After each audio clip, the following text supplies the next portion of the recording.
Hello, আমি সুজয় চলে এসেছি তোমাদের সাথে আরেকটা ব্লগ নিয়ে। এই ব্লগটা সম্পূর্ণ আলাদা, ক্রিকেট উইথ সুজয়ের সাথে। তোমাদের সাথে কথা বলতে এসেছি আজকে ভারত শ্রীলঙ্কা সেকেন্ড যে ওডিআইটা চলছে ওটা নিয়ে। আজকে খেলাটা দেখছিলাম। আজকে তো দেখলাম যে রোহিত শর্মার হাতে বল, যদিও স্পিনিং ট্যাক, তবু রোহিত শর্মার হাতে বল দেখে খুব ভালো লাগলো যে রোহিত শর্মা বল করছে। গৌতম গম্ভীর চাই সবাই যেন টিমে বল করুক, এটা দেখে খুব ভালো লাগছে যে ইন্ডিয়ার টিমের টপ অর্ডার অনেকদিন বাদে দেখলাম যে অ্যাজ এ ওপেনার বল করছে।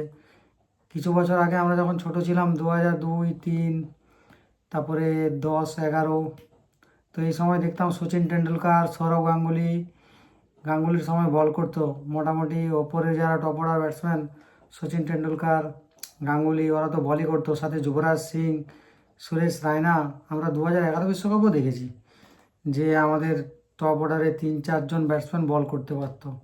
তারা জেনুইন অলরাউন্ডার নয়, তবে অ্যাজ এ ব্যাটিং অলরাউন্ডার, মানে ব্যাটটা ভালো করে, বলটা মোটামুটি করতে পারে, মানে যে কোনো সময় পার্টনারশিপ ভেঙে দেওয়ার ক্ষমতা রাখে। 2011 সাল যদি বলা যায় তাহলে যুবরাজ সিং তো गोल्डन आर्म। क्या बताऊँ जुबीबाजी के बारे में, सैल्यूट जुबीबाजी, आपके बदौलत ही जीत पाए थे। तो आज देखिए रोहित शर्मा बॉलिंग कर रहे हैं, अच्छा लगा।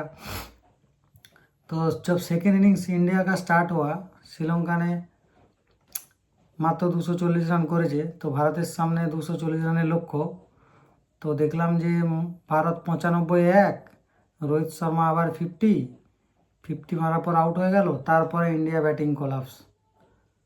বিরাট কোহলি আজকেও ফ্লপ, তবে বড় প্লেয়ার, যে কোনো দিনই ফর্মে ফিরবে, কারণ সবাই জানে যে ক্লাসে।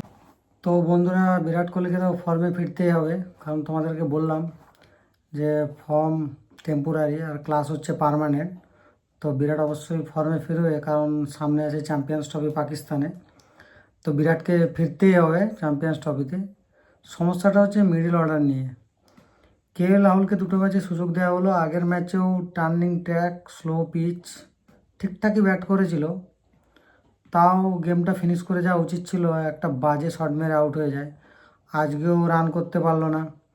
ওর থেকে তো বেটার অক্ষর প্যাটেল বলও করছে, ব্যাটও করছে। ঋষভ পান্তকে কি খেলানো যাবে না? ওকে কি দেখা হবে না ঋষভ পান্তকে তো ট্রাই করতে পারে। অবশ্য লাস্ট একটা উড়ে আছে, জানি না আমাদের কোচ জিজি গৌতম ভাই কী ভাবছে পান্তকে খেলানোর ব্যাপারে।